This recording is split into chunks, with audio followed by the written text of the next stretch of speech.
Hey everyone. So I'm sorry I don't have a fancy PowerPoint, and I appreciate the very generous introduction that Carson gave me. What I wanted to talk with you today about was the question of compassion, specifically the relationship between compassion and the forging of what I call intimate friendships. Compassion, if we look back etymologically at what the term has been taken to mean, its Latin roots show us suffering with, comes from two Latin words, suffering and with, or feeling for. So compassion often takes on this idea that when one is being compassionate, one is trying to suffer in the stead of someone else. Oftentimes we feel compassionate for a person who is experiencing a certain kind of trauma with which we cannot empathize, but we end up fantasizing about. We see this reality and try our best to meet it with what emotional knowledge we have. Compassion, also when following its etymological roots, tends to take on this idea of externalized pity. And by that I mean, when we say we feel compassionate about something, we tend to mean that we feel compassionate about this situation over there, this over there that's elsewhere. It's anywhere that's not here, this here that I occupy. Compassion separates me from this thing that I'm looking at, this thing that I realize is happening and I want to feel something about, but I want to also maintain a distance from. I want to think about this and I want to challenge this idea of compassion because I think it's a bit limited. And I worry that it doesn't give us sufficient moral grounding and sufficient ethical grounding to rethink what it means to be compassionate, and particularly to rethink what it means to be compassionate in friendships. Because I think that that is of unusual importance at the particular political moment that we occupy and the globalizing moment that we occupy. What does it mean to bring compassion to our closest friendships? And how can we bring compassion to them? So I'd like to propose a slight revision to the long history of denotative hold that compassion has had. And I'd like to think of compassion a little bit differently. First, I want to resist the etymology of compassion that holds it as a suffering with, that puts me at a distance from that person for whom I feel compassion. And instead, I'd like to think of it as a social relation, that compassion only materializes in the context of relationships, that the relationship between this I right here who is speaking and the you in the audience who are listening, the compassion that we could feel for one another is entirely embedded within and contingent on the kind of relationship we have with one another, the social world that we occupy together. This movement toward an interrelational compassion would make the separation of me and the you a bit more untenable. It would cause us to question whether the compassion we feel has to come at the price of the distance that I mentioned earlier. And the reason why I think this is important is because that distance tends to promote an idea that I and you can be separated, that we can exist independently from one another, that when I feel compassion, it's elicited from a scene that I observe that's separate from me. I can walk away from it, and the compassion that I feel will dwindle, the greater the distance between myself and the scene. I worry about this kind of compassion a great deal because I don't see it as giving us a moral or ethical imperative to rethinking what it is that's important to us. And to me, what has always been important and what has always been sustaining have been the friendships that I have.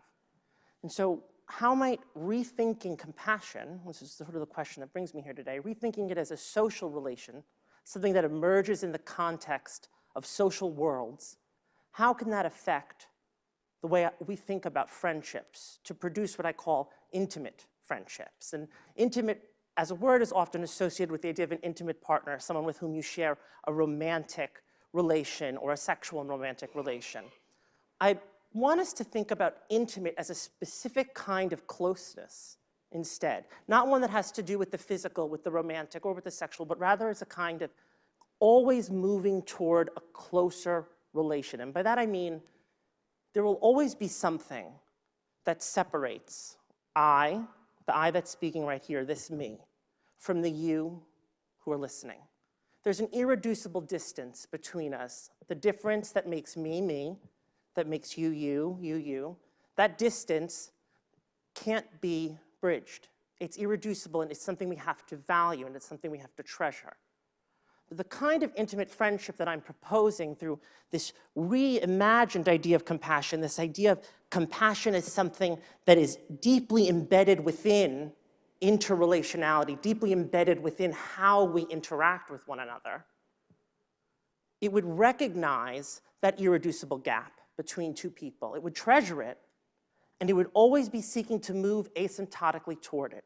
It would say, I don't want to envelop that gap. I don't want the you to be subsumed within this I who is speaking, but I want to keep moving closer and closer toward the most irreducible part of that gap so that I can be as close with this person whom I treasure, whom I value, and do for them what I will hold out as an ethics of intimate friendship. And what this kind of ethic of intimate friendship that I'm proposing would advocate or encourage is a commitment to a kind of friendship that never seeks to ignore or disregard the difference that is constitutive of individual personhood, but at the same time always recognizes that there are ways that we can move closer and closer together, that the lattice of humanity on which we're all placed can actually be folded inward and inward more and more closely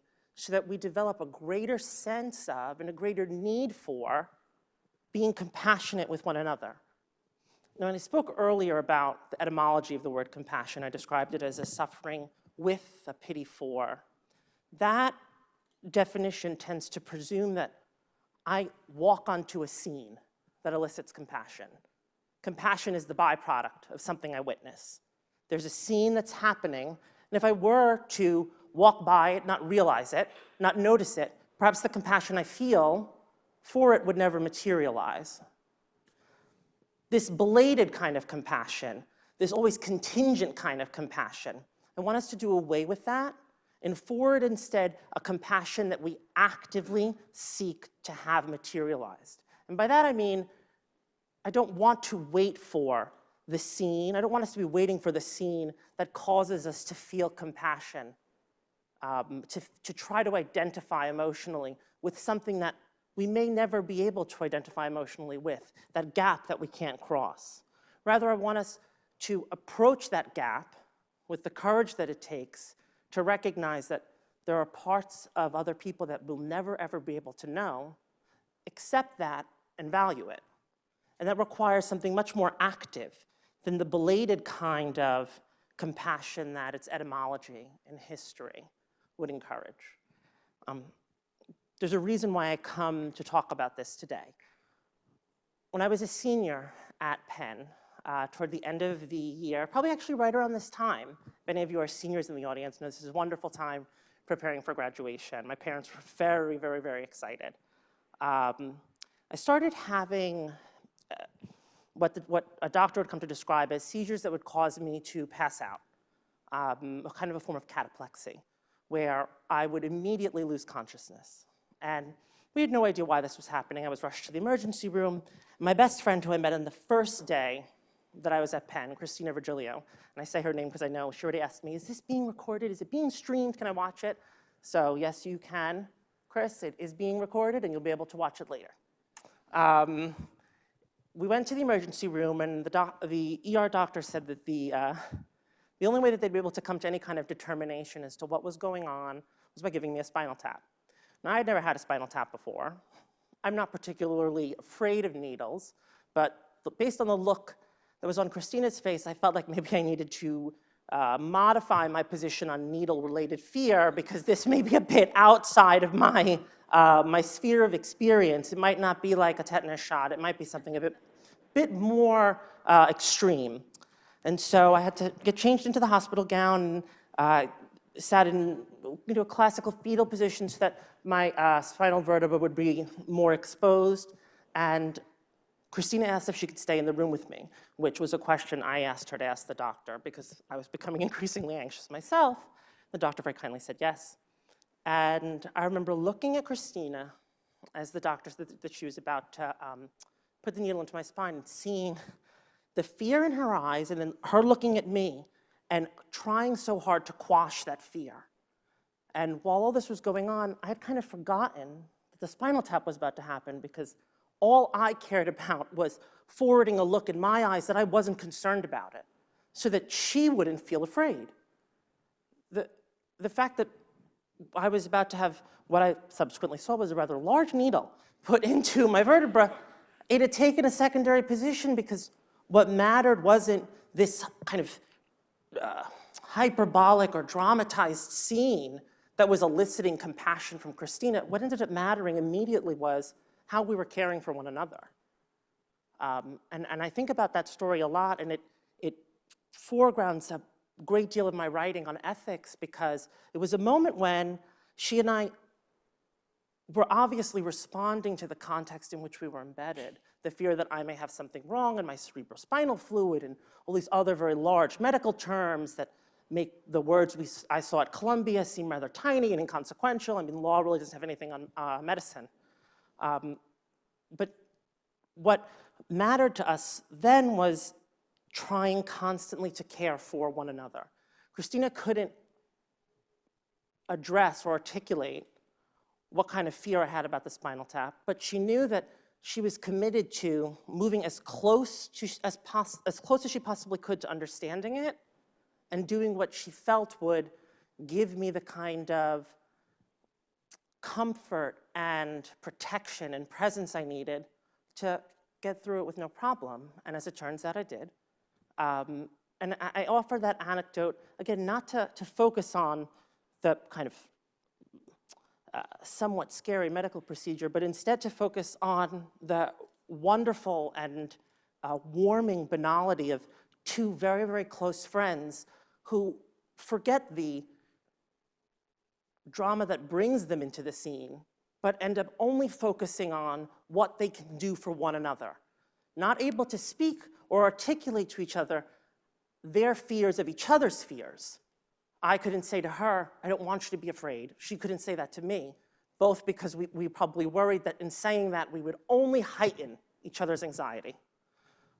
But instead, we took what we knew to be an ethics of intimate friendship and we acted on it. We sought praxis in it. That's what brings me to speak about this today. It's something I still write about now, and I advocate it and encourage us to think about what it could mean to be forward with our compassion, not to look for it in belated contexts, not to imagine that there are scenes that we can understand when they are outside of us, but rather to recognize the irreducibility of difference and to celebrate that as fundamental, as absolutely necessary, and for our closest friendships, for it to act as a moral light, something to which we aspire, the kind of closeness that we can give to our friends, not because we want to act in reciprocity to their friendship, we want to give them what they've given us, and kind of a cycle of gift giving that never ends, but because we forward that as an ethical principle. We want to be that kind of friend. We want to give that kind of compassion as a matter of course. Something that I care a great deal about, and something I wanted to share with you, something I've shared with close friends, people who are in my program, one of whom is here today, my friend Derek, something we've talked about a great deal. And I'm very, very honored to share it with you, and I hope that this gives something worth thinking about, because it's something I think about a great deal. So I thank you for listening.